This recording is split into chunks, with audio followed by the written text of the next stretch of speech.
देखिए, एक तरफ आपने कहा कि कोई मना नहीं कर रहा कि हिजाब ना पहने, दूसरी तरफ आपने खुद कह दिया कि केरला हाई कोर्ट ने कहा है कि आप यूनिफॉर्म के साथ क्लासरूम में हिजाब ना पहने। फिर अभी कर्नाटका हाई कोर्ट में जो मामला हिजाब का चल रहा है, मेरी बात तो सुन लीजिए, मेरी बात तो सुन लीजिए, उसके बाद मैं आपकी पूरी बात सुनूंगा। निखिल साहब, मेरी बात तो सुन लीजिए, मैं आपकी पूरी बात सुनूंगा, मैं आपकी पूरी बात सुनूंगा।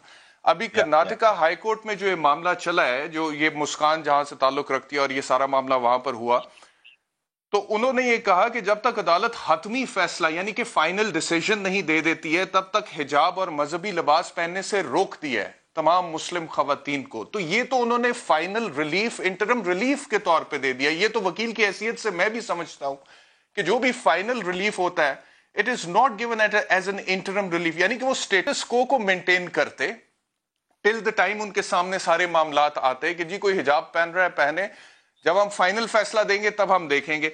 तो लेकिन ये जो बात है कि उन्होंने कहा कि जब तक हम हतमी फैसला नहीं देते हैं, आप हिजाब नहीं पहन सकते, आप मजहबी लिबास नहीं पहन। आज आप ये कह रहे हैं कि ये हिजाब ना पहने, कल आप ये कहेंगे कि ये गोश्त ना खाएं, उसके बाद आप ये कहेंगे कि ये ईद ना मनाएं, उसके बाद आप ये कहेंगे कि ये नमाज ना पढ़ें, उसके बाद आप ये कहेंगे कि पाकिस्तान चले जाए। तो secular state does not function like that if you call yourself a secular state. Nikhil साहब, Barrister साहब, allow me 2 minutes of time. I'll tell you, you are terribly mistaken.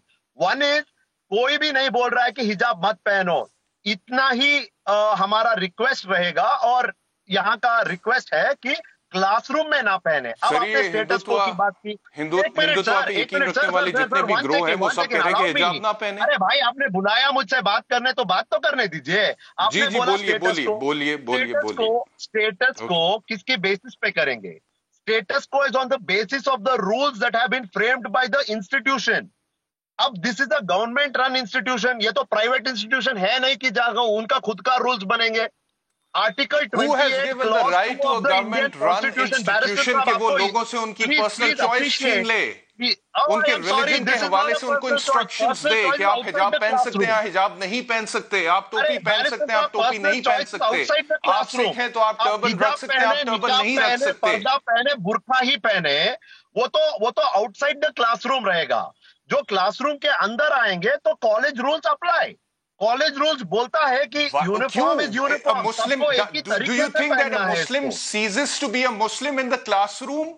क्या एक हिंदू क्लासरूम के में दाखिल होने के बाद हिंदू नहीं रहता? क्या एक सिख क्लासरूम में रहने के बाद सिख नहीं रहता? इसी तरह एक मुसलमान क्लासरूम में दाखिल होने के बाद मुसलमान ही रहता है। एक तरफ तो आप खुद को सेक्युलर स्टेट कहते हैं, टॉलरेंस की बात करते हैं, दूसरी तरफ आप इतने घबराए हुए अपनी माइनॉरिटी से। निखिल साहब, क्या आप कहते हैं कि क्लासरूम के अंदर अगर कोई मुसलमान खातून है तो वो हिजाब भी ना पहने? This is terrible. Actually, this is terrible.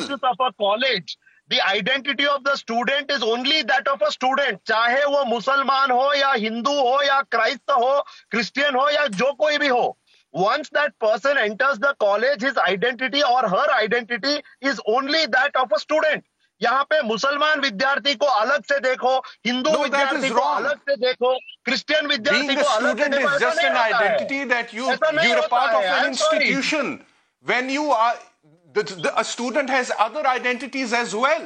आप उससे वो आइडेंटिटीज कैसे छीन सकते हैं एक इंसान से? कोई भी इंसान हो, चाहे वो हिंदू है, मुसलमान है, वो क्रिश्चियन है, वो यहूदी है, वो इंडियन है, वो पाकिस्तानी है, वो पंजाबी है, वो महाराष्ट्र का है, वो किसी और स्टेट का है, वो एक खास लैंग्वेज बोलता है, वो खास कल्चर पे यकीन रखता है, वो अपनी कुछ ट्रेडिशंस को फॉलो करना चाहता है, ये उसका बुनियादी हक है। ये आइन में लिखा हुआ है, आपके आइन में लिखा हुआ है, fundamental rights, freedom of choice, freedom of association, freedom of religion. आप उसकी नफी कर रहे हैं। The argument that you giving in the courts, आपकी अदालतें भी जो फैसले सुना रही हैं, आप उसकी नफी कर रहे हैं। निखिल साहब, you need to make up your mind. Are you a secular state or you a dictatorial state? जो लोगों पे अपना फलसफा इम्पोज करना चाहती है। बुर्का पहने ना पहने, मुझे उससे कोई मतलब नहीं है। मुझे इससे मतलब है कि आपका पूरा मुल्क हिल गया इस बात पे। आप कहते हैं कि मुझे उससे कोई मतलब ही नहीं है। अदालत में केस चल रहा है, पढ़ाई लिखाई का जो हजारों लाखों की तादाद में हिंदू मर्द सड़कों पर आ गए एक मुस्लिम खातून के बुर्का पहनने से, और आप कहते हैं कि मुझे कोई फर्क नहीं पड़ता उससे। पूरे हिंदुस्तान में, पूरी दुनिया में एक बात हो रही है इस वाक़े के हवाले से। बुर्का पहने, पर्दा पहने, निकाब पहने या हिजाब पहने, वो उसकी मर्जी। To me, what matters is my Muslim sisters in India should be an educated individual first.